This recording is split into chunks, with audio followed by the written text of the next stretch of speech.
First day namin dito sa training. Madaling araw pa lang dito. Madaling araw pero halos labas na yung araw. Yan po. Yan ang pinagpa-practice namin. Maganda. Pagdating sa Pilipinas para nang dadalhin sa ano. Ayan o, di ba? Kitang-kita yung dalawa o. Oh, ha?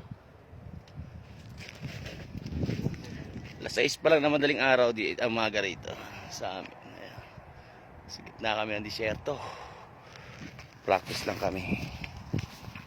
Ayan. Wow. Malamig. Kahit palabas na yung araw, malamig. Ito yung pinag-ano namin. Sa kaya na pag-practice na namin, 10-wheeler. Thriller.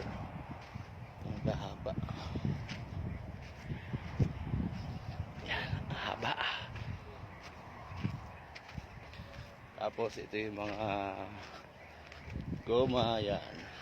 Diyan kami ikot mamaya. Ayaw mag-start eh. Ayun dalawa. Habang nag-aantay kami rito.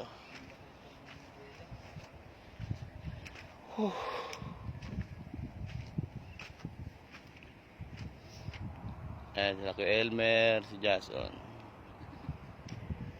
Sakay namin, di may start.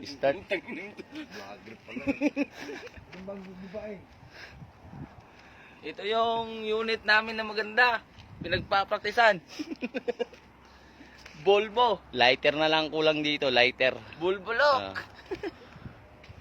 Aga pa naman namin sayang, so makakaano sana kami.